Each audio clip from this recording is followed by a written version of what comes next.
Ted had some perfect examples of light painting, which is using a camera with a long exposure and then a light source and moving it around in creative ways to get very, very unusual effects. So here's a lot of stuff. There's a huge community of open source, open source, light painters out there already. You can get some really eerie effects. You can highlight buildings and landscapes and things that you wouldn't otherwise kind of see.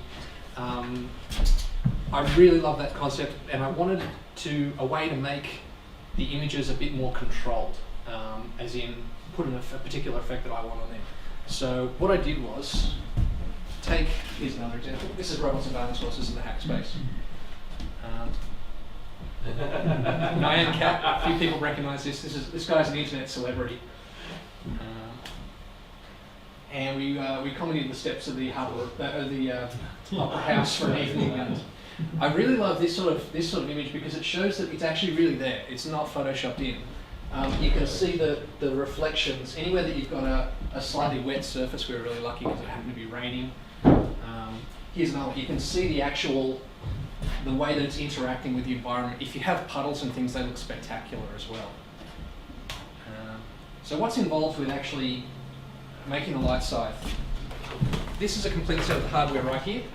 I've actually got two of them. There's two of them in that photo. What it is the image is created on the machine, on the PC first of all. So you can choose a picture, you can choose text, whatever you like. There's a set of software which I made which will automatically take text or images and convert it into a series of pixels that are compatible with this strip. This little thing here is a radio link. I'm sure you guys have seen the XBs. No? Okay, oh well, they're small, I think this one's a 900 megahertz radio. And it's basically, if you're doing an electronics project, it's a fantastic way to get data from one location to another and sort of forget about the actual implementation of it. That might be a bit of heresy to a radio club, actually. I can just treat this like a serial pipe, and I just pipe the data in at one end and it comes out the other. And all I've had to do is set a network number. If I want to do one-to-one communication, I can do that, but at the moment it's one-to-many, so I can have multiple light size all imaging the same information at the same time. So you can have a couple of people running around in the photo doing weird things. Inside the box itself, I'll show you on my, it's not plugged in.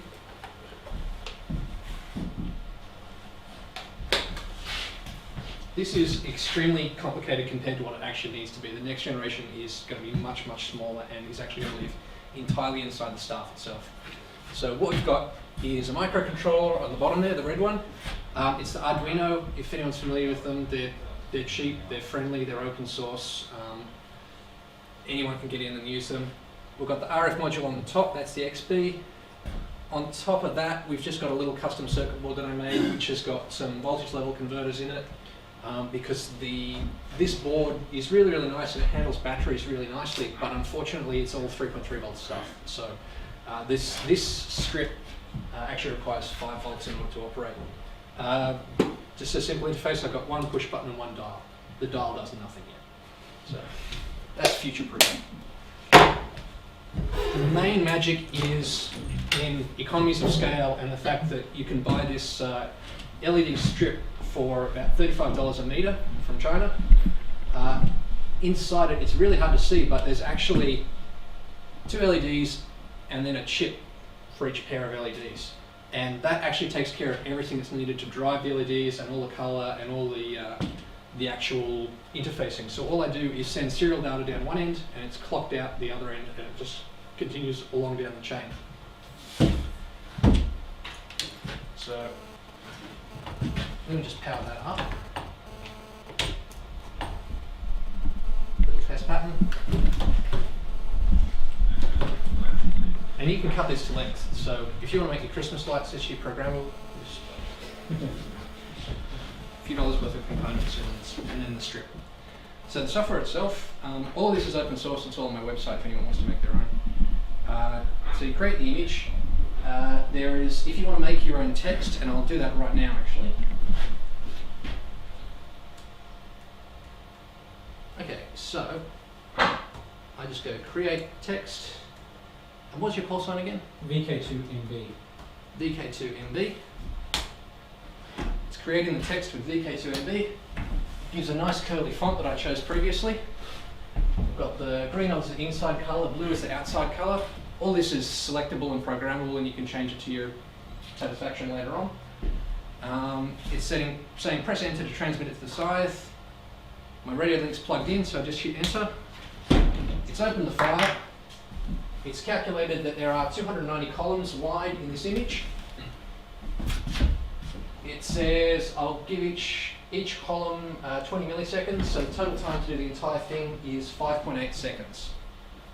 So what I'll do is, and it's open the serial port and it's ready to go. So this is actually like the third generation of the Light Scythe. It took me a couple of generations to figure out that it was a much better idea for me to have the push button here, so that when I can push it when I'm in the field, rather than running back to the laptop, hitting go, running back to the camera, hitting the shutter button, and then trying to get in the shot. So if I push this now, it'll just start displaying it. So ready when you are.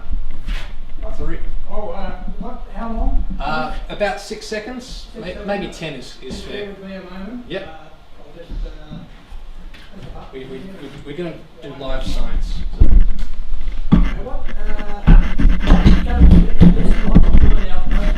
That's true. You might see it as a bit of an after, like it might be very faint, but it should be there. Anyway, okay. Okay, 3. Is it best with the lights off, maybe, or is it too? Yeah. Too If you can turn the lights off easily, that's good. I don't know if it doesn't work. We'll just turn the lights off. But just we'll get you something. Okay. 3, 2, 1.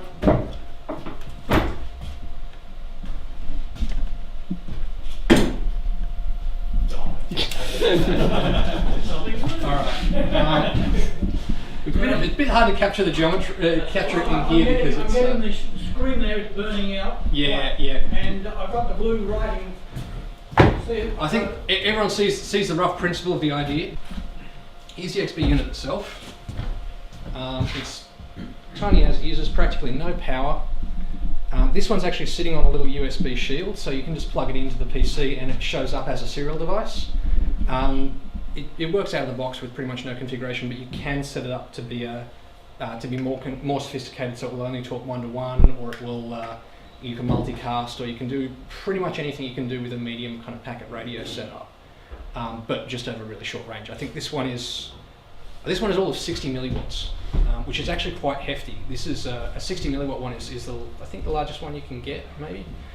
I bought this originally to be the telemetry for my quadcopter, and ended up using it for this instead, because I want a high reliability serial link, because there's nothing more frustrating than getting a shot, spending 10 minutes lining up to get a shot at the steps of the Opera House, and then you've lost some data because there was a bit of radio noise, and so you've got an image which is almost perfect, but there's some pixels that are stuffed up midway through the image. So that's why I've gone for the 60 milliwatt one. I'll pass that around if anyone wants to have a look at it. They're cheapest chips. The cheapest module is about $20, and maybe $20 for the carrier board. And the holder itself, I've just laser cut really, really quickly and glued together. So together, if anyone's interested, is that text we saw where it created the nice cursive text is actually a thing called Image Magic, which is all free. You can drive it from the command line, or you can drive it from a GUI. So what it does is you just give it the text, and it makes the image, and you can do things like resize an image, or you can put text in it, or you can make rectangles, or you can desaturate, or you can do pretty much anything you would do in Photoshop from the command line, which is really, really handy when you're trying to do automated stuff like this, where you just want to work with one command. So that makes the image. There's a couple of Python programs which will convert any GIF image into a light scytheable image, and then there's Light Scythe Transmit, which actually transmits it over the serial link. So these programs are all getting together at the moment, but you can run them separately if you need to. The limitations of colour. So here's the actual rainbow. Here's what this strip does at the moment. We're only limited to 7 colours. The next generation of strip, which I actually have got but haven't been bothered to make the software for yet, will have instead of 7 colours, it will have 16 million colours. So a little bit bigger. 16 or 16.7 million? Yeah, exactly right. Exactly right. Yes. It's proper 24-bit colour. Come to think of it, it may actually be dropped down to 7 bits worth of colour per channel. But at any rate, it's and actually that is precisely the same price as the existing one. So those clever buggers in China just keep making it cheaper and better. Is the light output for the LEDs matched? Yeah. So for each colour, so because I can see you might Yeah. oversaturate on some colours and not others. Absolutely. Yeah. No. Right. Yeah. But so this is a really good point. This strip, you just give it a 7 or an 8-bit value for red, green, and blue per pixel, and you can choose from that. You can choose 16 million colours. My previous iteration, which never quite got into the working stage because of some timing issues, had a different module called a shift bright in each one instead of this really cheap strip. So the entire thing cost about $500 because shift brights are not cheap. And what the shift bright had was, in addition to you giving it the RGB, it also had a little E2 prom in there. So it has a little memory that allows you to compensate for the fact that not all LEDs are created equal. So if you wanted to be incredibly anally retentive about it, you could go through and calibrate each individual LED, and you go, oh, number 7 is a bit bright, so let's have it turn things down automatically so I don't have to pre-process anything. That never got off the ground, and then this stuff came out, and $35 a meter is pretty darn good. I can't get past that. So each LED's addressable, basically. Absolutely, and it's a serial shift register. So you put data on this side and it gets squirted out the other side. And the code is completely modular, so I just say this particular chain, I've got 64 vertical pixels here, and I can extend it as long as I like. So I have played around with making a 5-meter one that I can dangle off a bridge and then walk along like that. Is it shift and latch? Is shift then latch, or is it? This particular strip, there's a clock data and a latch. Yep. The next generation of the strip, which is the 16 million color one, is just clock and data. Right. But I think there's actually a latch command or something like that gets propagated, right. So it doesn't have.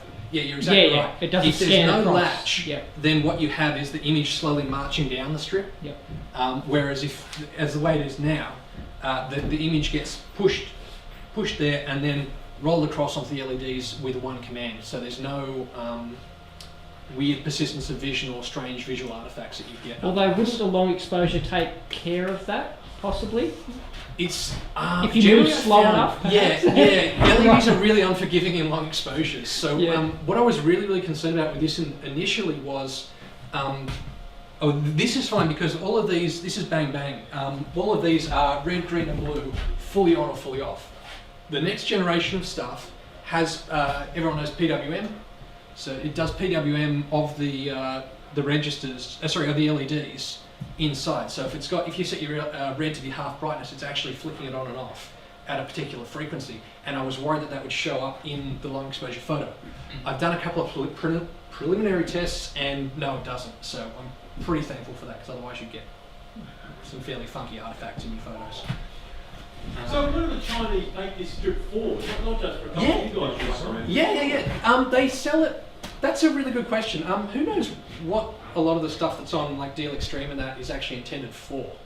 But it must cost a lot of money to develop it. Surely shop displays and things. Shop displays and discos and things like that. Yeah, typically it comes in. It comes in a 5-meter roll, and it has a little controller board, and the controller board has a couple of cheesy pre-programmed things in there, so it'll slice across colours and it will fade between one and the other. And, you can choose any particular colour, or you can have it fade between 2 different ones, or some reasonably limited pre-programmed stuff. But they're in order to get that kind of something that you put in the window at your chemist shop or whatever, they've actually made a really sophisticated piece of technology that you can pipe through an entire image with. So I'm happy to purchase it now that the prices drop down and hack away at it. Tips for taking photos: need good friends that'll hopefully stay good friends, because a lot of patience is required and doesn't happen quickly. Camera can do a long exposure. Pretty much any camera can do it nowadays, even simple point and shoots. The image you saw there was what was that? Six characters, and that was about 6 seconds. So that's a good example of how long your camera needs to be open for. If it's a much longer message, then I've done shots with 20-second exposures and 30-second exposures. This is the areas that we're going to try in the future. Different fonts, different locations and effects. We were really lucky to have the steps of the Opera House where it had just been wet, and we're getting all these nice little specular reflections off it. Wet surface is fantastic. Glass walls, also fantastic. If you walk at an angle to the shot, you get this lovely swooshing effect where the image is coming out of nowhere. And there's a lot of ways to play around with it. We're really just scratching the surface. So that's pretty much it as far as the light scythe goes. Does anyone have any questions on that? Yeah. Have we tried putting it on a car? Yeah, that's not yet, but it's been on the to-do list actually. You can certainly go, as you've seen. This is actually pumping out a new column of data every 20 milliseconds. I can go faster than that. That's just a nice compromise value I got for long exposures and being able to walk across a scene consistently. So you could. Bizarre on misty day. Sorry. Misty night. Yes. So you could easily attach it to a car, and you actually got contacted by a journalist asking me if you could use it on a racetrack, and have it sort of sweeping out behind the race car. And my answer was yes, but I haven't tried it yet. So I've got a race car if you want to try it. Yeah. Might have to line that up. Or maybe I should try it on my little Subaru first. But yeah. You could display the speed. Yeah, that's right. Actually, yeah. 120 miles an hour. Yeah, I'm actually really lazy. This thing's been sitting in my car for the last couple of months actually, because it's a big pole and I forget to take it out when I get back home. So Does speed cameras do long exposure? that's only one way to find out. I just imagine you screaming through a speed zone, and then they look at the photo and it just says sorry. I'm only doing 59. Just loser. Has anyone else built these? Yeah. I thought I was the first. There's actually a guy in Texas that has done a similar thing before, but in a much, I'm going to sound catty if I say this, much less user-friendly way. Right. So he pre-programs it onto a microcontroller. Oh yeah. And the way he actually edits his data is he has a big Excel sheet and then colours in the cells one by one. Oh. And that makes some Arduino code in a text thing, and then you copy and paste that, put it in your IDE, download it. That has the advantage that he can just work in the field with it without a laptop, which is really cool. But it takes 10 times as long to set up for another shot. So that when you did it at the Opera House, where Yes. the lights on it, how long had the exposure been on that? about 15 seconds for the Yeah. And you just walked across it with the same sort of principle as just here? Yes, absolutely. I'll just I'll zap back to the photo so we can see it again. That one there, yeah, that was about 15 seconds. Actually, this is using two light scythes. So I was standing in the front, just holding mine. That's actually displaying the same image, but I'm keeping it stationary so we don't actually see the text. Right. And then a friend of mine was walking through in the background like that, and getting a nice little sort of angle to the camera kind of perspective effect there. Yeah. And these people here, these were performing a fantastic function. They're actually blocking the light because there's a lamp post just behind there. Oh, yeah. So we tried a couple of shots and there was this big kind of halo there. So it's like, shit, Jen, could you go stand there? Thanks.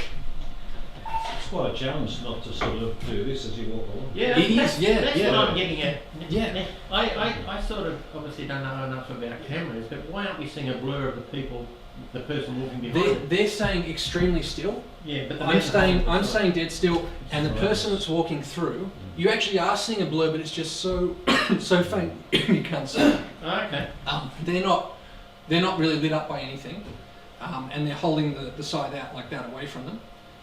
So you're just seeing this very, very faint, and because there's so much bright lighting everywhere else, you can't really see it. It sort of vanishes, doesn't it? Yeah. Same with let me that see. painting with light, all those somebody painting the people with lights, you Yes. can't see them because they're moving and they're dark in dark. Like those Exactly there. right. Much I was trying to- holding some camera shots down. Another exposure. There's a couple of other ones where we sort of screwed up, and the shot doesn't come out as well as you'd hope. Like you walk along for a bit, and then you trip over the stick a bit, or you bump it, and then you end up with this really weird artifact where the text goes ba-dunk in the middle of it. Yeah. And also, walking at a steady pace is really, really hard. So it takes a couple of tries before you get one that looks good. And also, getting everything synchronized is really tricky as well. It's a bit easier now that I finally realized that a button on the front is a really good idea. That took like 3 generations worth of code before you go, button, yeah, awesome. But couldn't you build an accelerometer in it so it works out how fast you're going? Absolutely, yeah. There's a huge amount of tweaking and expansion. So you could actually set it up so that if you wanted to make an entire image like this, so you go swish swish, and it would do an image in midair, you could totally do that. There's a large amount of room for expansion and stuff like that.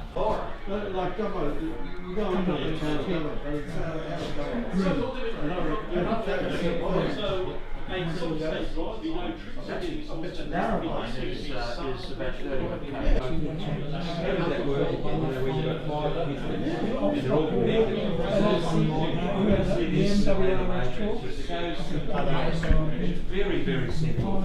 But forget everything. So it looks like they come in half-metre lengths. You can see you see the join down there. So joined together, this has got like 3 or 4 strips all in series. You can cut them every 2 pixels.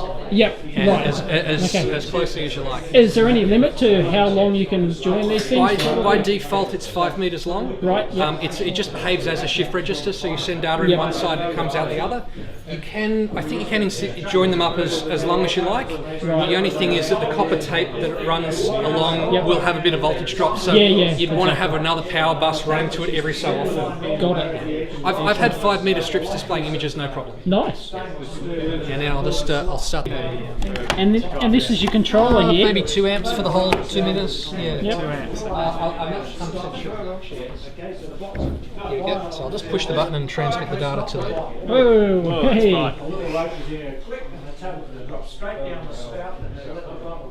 Have you thought about putting this on some sort of dolly-based track system and pushing it along and sort of? It'd be interesting to do. You can get a lot of smooth motion with smooth motion with this. especially if you had something like a skateboard and you could tilt the wheels a bit so it would do a nice little arc. Yes. That would be really cool. And maybe as the camera panned around like that, you could pan the camera and you could have the... You could, the camera... No, you couldn't, because it's got to be a stationary photo, doesn't it? Yeah, you could move them in synchronization though, because you're walking through a 3D scene and you're leaving a ribbon of image behind you. So as long as the camera isn't moving too much or too far in and out with respect to that scythe, you can do whatever you like. Yeah. Actually, after I published it, I got a couple of people contacted me, including an advertising agency in Brazil that wanted to use this for a car shoot.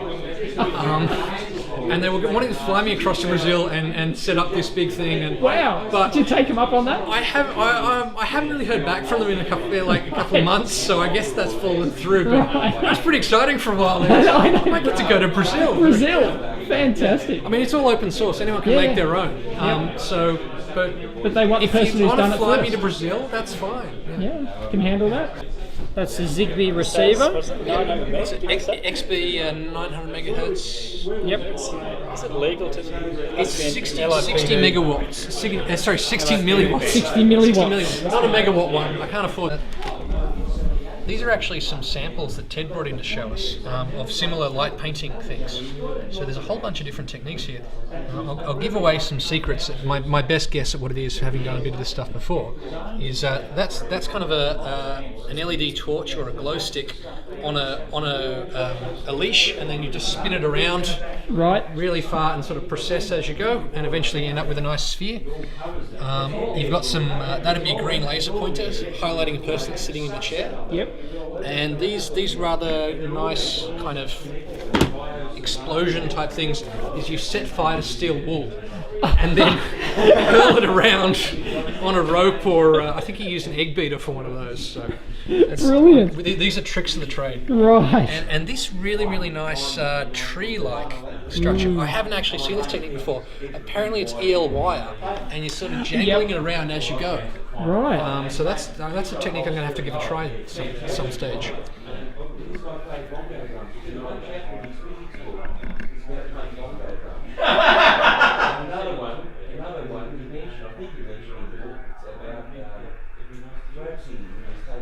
Cool.